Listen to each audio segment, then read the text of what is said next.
Glue, and why you picked a bad time to quit sniffing it.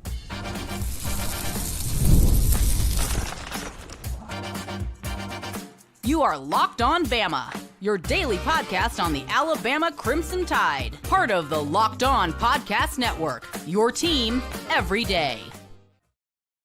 Hey, everybody, and welcome back into Locked On Bama, AHSA Radio Network's Luke Robinson. That's me. Alabama internet legend Jimmy Stein. That's him. This episode is brought to you by Monarch Money. We'll talk about Monarch Money here in just a little bit. I want to thank you every day for being here every day. Thank you, newbies, for being here today. And thanks, everybody, for making this your first listen every single day. Although this one is probably your second listen because we did it early. You guys are the best. This is a breaking episode because word has made it to us and to other outlets that Jeremiah Beaman got hurt in practice today. There has been no confirmation that he is done for the year, but it doesn't look good from what we've heard. Correct. We believe this is serious, but it's Monroe. I think the focus needs to be on Louisiana Monroe. We've said all week, let's focus on Louisiana Monroe. I do believe that whatever's happened in Jeremiah Beaman today is probably taking him out of Monroe, and that's fine. That's fine in the sense that you've got other guys for Louisiana Monroe. It's going to be a factor when you get to Georgia. You should probably have Tim Keenan back sometime around then. It's not the end of the world. But what I really want to talk about is sometimes I just talk about it as sports with an exclamation point at the end. And what I mean by that is, when it rains, it pours. It really seems to be a truism of sports. That when things start going bad, it just rolls downhill and you pick up all the crap and then it just turns into a rolling ball of mess. And that's just kind of why we're on the air right now. But I hate to turn this into just some sort of a gloom fest. But yeah, I don't think the Beaman news is good. But you know what? Let's just beat Monroe and go from there. True, but I think, honestly, in this particular sense, the Jeremiah Beaman news is bigger than the Monroe game. It's really not, but it kind of is to me for a couple of reasons. Defensive line depth isn't exactly our strong suit, considering we got pushed around last week anyway. Now, you could say in that case, well, maybe losing Beaman isn't that big a deal. I think it is, even though he had zero stats. I'm not sure how many snaps he played, but it wasn't. He started the game.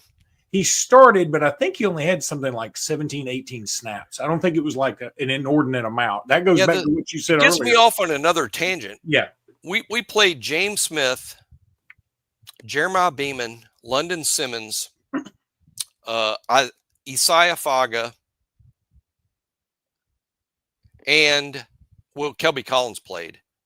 But we played them all about the same number of snaps at Kelby. And we played about 4 or 5 guys the same number of snaps. It infuriates me because I guess, again, I'm not trying to always compare Saban to DeBoer. That's not fair. I get that it's different ways to skin a cat. But I'm heavily influenced by how Saban did it and how it worked. And I think if you're going to lose to Florida State, I want to do it with our best players on the field, not their backups. And I get that, like, well, if the backups are playing good as the starters, well, then I would tell you, okay, make your starters play better because they shouldn't be. Or maybe they shouldn't be the starters. Yeah. Or they shouldn't be the starters. Identify your best players and play those guys. And like the Dijon Lee thing, I mean, it was his first or second snap of his whole college career. And we said, defend Squirrel White on a vertical. What are we doing to the kid? And then the fans are like, boy, that Dijon Lee's not as good as we thought. What? I mean, that's my thing. He shouldn't have been there. And I know that that's going to catch me some heat. And I know the staff don't like hearing that. And the staff shouldn't be listening to our show, by the way. But I'm just saying, I don't like playing all these guys. But losing Jeremiah Beaman really stinks because he's a starter with Tim Keenan out. Now, of course, Tim Keenan, it's looking better and better. He may get back. He'll be back by Georgia. Could be back by Wisconsin, potentially. I made a lot of jokes last week about how I'm fired up about Jeremiah Beaman. He's got these gigantic Tina Turner-esque thighs, and that's wonderful. But calling a spade, he didn't do a lot last week. He might not have had enough opportunity. Yeah, I'm no not going stats, right? Didn't you say no stats? No stats. That's and it's not great. It's rough. And look, you're right. I think there is I don't know if it's an adage, a line of thinking though. Momentum works both ways. I mean, when your momentum gets going in the wrong direction, it can be tough to stop. And our momentum is in the wrong direction right now. You cannot plan for an injury. Now, I could take that back.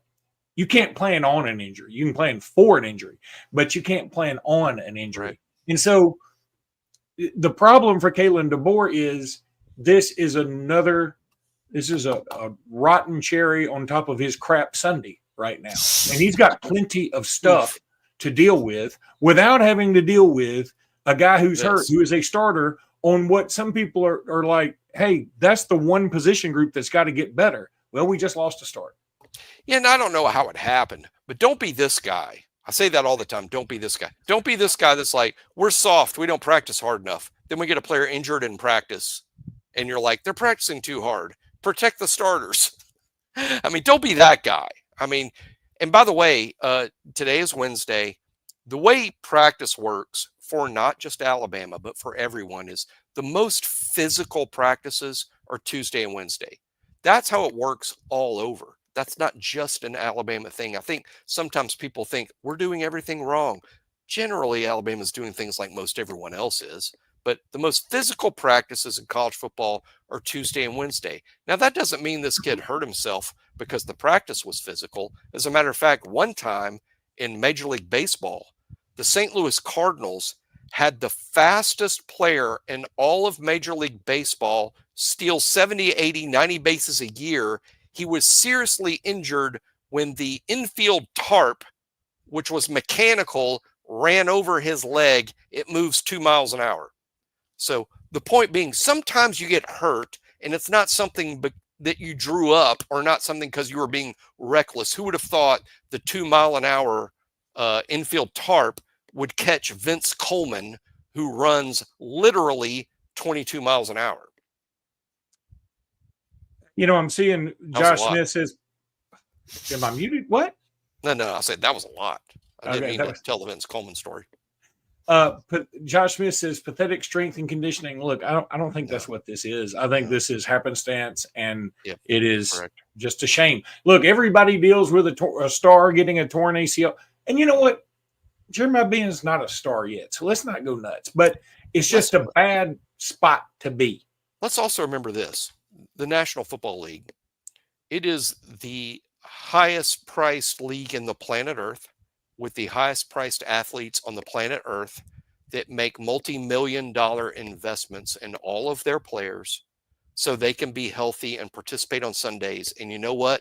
They lose guys to injury. If it happens in the NFL, it will happen anywhere to anyone. They take tremendous precaution with literal multi-million-dollar assets, and they get hurt. It's the nature of the sport. It's not that Alabama did something wrong. Yeah, I'm with you on that. And then on top of this, a former Alabama defensive lineman had some very interesting things to say about Alabama and its strength and conditioning program, and we're going to tell you about those here in just a second. Right now, though, I want to tell you about Monarch Money. Most people can't name all their financial accounts or even what they're worth, whether it's 401ks, properties, or investments. And when you don't have the full picture, you can end up leaving money on the table. That's why there's Monarch Money. It's an all-in-one personal finance tool that brings your entire financial life together in one clean, easy-to-use interface on your laptop or on your phone. Monarch is built for people with busy lives. If you put off organizing your finances, Monarch is for you. Monarch does the heavy lifting for you, and you can link all your accounts in minutes. Look, don't let financial opportunity slip through the cracks. Use code LOCKEDONCollege at monarchmoney.com in your browser for half off your first year. That's 50% off your first year at monarchmoney.com with code LOCKEDONCollege. Be sure to check out Monarch Money. So Beaman is hurt, and I don't feel so good myself. And yeah. Didn't Louis Grizzard, the famous Southern writer, had a book of Elvis is dead, and I don't feel so good myself. Just yeah. fits in with the Elvis theme this week. Yeah, and I do appreciate Mike Madden, who is chiming in, a Georgia fan, and he keeps saying, "Hey, please keep killing DeBoer." We probably will. The same guy that beat Georgia last year. We probably will. So anyway, I mean, it's just so silly. Shouldn't you be embarrassed, Mike Madden? Yeah, he's not though. He's not. He has no shame. I appreciate his watching though. I'm not gonna lie about that. The hate watching, as you call it. I love the hate watchers. Hate watching is fun. And also it should be noted, since we talked about Elvis and the other day, our buddy Mike Southern did this work. You are Colonel Parker and I am Elvis. And here we go. That's pretty amazing. So, all right. I think I look like a bloated Alec Baldwin. Yet I'll take it. You look like a Baldwin who just shot somebody in the face on accident. I'll take it. So Damon Payne, who transferred to Michigan, boy, I'd like to have him on this. I mean, I'd like to have him just for the depth this year. He's a good player last year. Good player. Yeah, he goes to Michigan, and he has something to say about being at Michigan, and I'm going to pull up the exact quote because I don't want to misquote the man. I just thought it was very interesting what he said. He said, look, we talked this week because we're playing Oklahoma, meaning Damon Payne and his Michigan defensive line coach. He said they played him last year when he was at Alabama, and there's a couple of clips of Damon Payne on tape. I said, man, you look different. And he says, Coach, we run a lot more here. We work out differently. I feel way better. I mean, look, Damon Payne, by the way, did spend a lot of time under Nick Saban, right? I mean, yeah, he was a Saban guy. He was a Saban guy. He wasn't a DeBoer signee. He was a Saban signee. So, what do these if people want to get mad at somebody, get mad at Saban and his staff. I mean, yeah. What do people expect these kids to say when they're asked stuff like that, or when it comes up? A lot of fans act like these kids. Hey, I want to take a shot at my last school. Someone find me a microphone.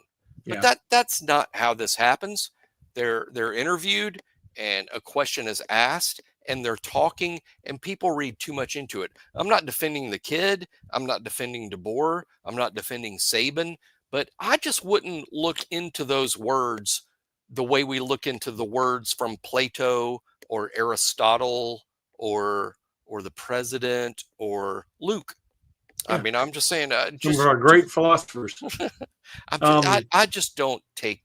What do y'all expect these kids to say? But yeah, it's a shot, and I hate that he used those words. But Saban signee, a little heavy, by the way, Damon, a little heavy when he was here. Did anyone stop you from working out? Did anyone come into hey, I want to work out in the weight room. I'm not big and fast enough. No, you can't come in here. Yeah, you can't use our strength coaches. No, that's not what happened. So I just don't pay attention to stuff like that. There's other bigger stories to me out there than that. Yeah. It's just one of those moments. Look, we need something. We need some positive momentum. I mean, we need something good to happen, and it's not going to be this weekend. It's just not. Again, I'm going to say this.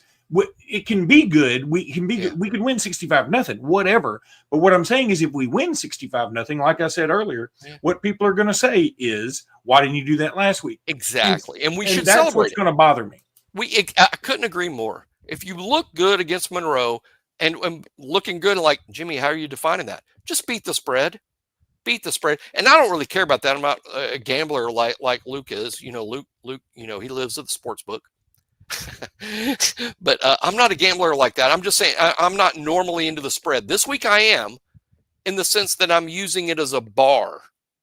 Cover the line, and if there's any criticism about how they played, if they cover the line, it's just over the top piling on. That's not fair. If you cover the line and say, I'd still rather talk about Florida State, okay, that's fine. But don't cover and then complain about the Monroe performance. Yeah. Yep.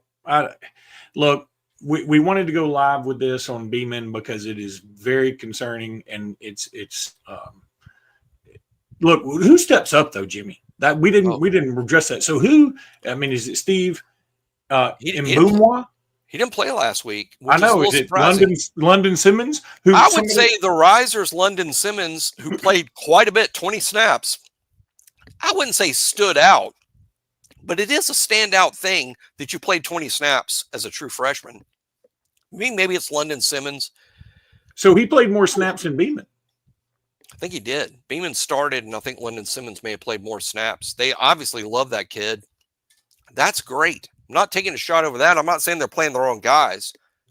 Again, I get back to something I've ranted about. I've talked about it almost more on Twitter than I've talked about it here, which is crazy. But I just don't like playing all these guys. It makes me – I don't like it. I mean, I know that's like, well, that's Jimmy just being a Saban guy. Is that supposed to be insulting Jimmy because I'm a Saban guy? Saban didn't play a lot of guys. He didn't substitute much. I'm for that. I didn't like seeing Dijon Lee getting beat. If Zabian Brown or Damani Jackson is at that corner spot, would that have happened? Maybe. I think there's less of a chance. And I'm not taking a shot at Dijon. He's going to be awesome. But boy, second snap of your career, first snap of your career, and you're like, defend Squirrel White on a go.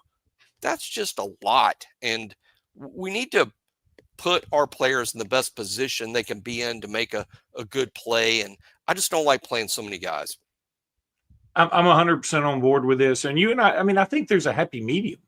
Yeah, happy medium. That's a better way to put it. Because I don't want to just, I'm not saying Saban did it right by only playing so few guys, but it seemed like we went from not playing enough to playing too many. Yeah. Look, we're going to have to trudge through this one way or the other. You don't get to just call it off and say, let's start over. So you got to trudge through it. You got to do the best you can do. Certainly my season expectations have changed. And I hate it. And people are going to get their laughs at Bama, but I knew that was coming. I'm being a very pessimistic guy right now. I'm just assuming Alabama's going to end up with something like more like 4 or 5 losses at this point. And that bothers me. I don't want to say that, but I look at the schedule and I go, man, Tennessee looked good. Auburn looked good. Georgia looks good. LSU looks good. I mean, and we've already got 1 loss. So, yeah, I'm worried. Shreveport at the end of the year in the bowl game would be really convenient for me because I got family there and it's the holidays. Just throwing that out there. Well, thank you for that. Thanks for really warming the cockles of my heart there. Whatever those are. Anyway, all right, that's going to do it for this live episode. We're going to go and I'm going to go find that glue to sniff. What are you going to do, Jimmy?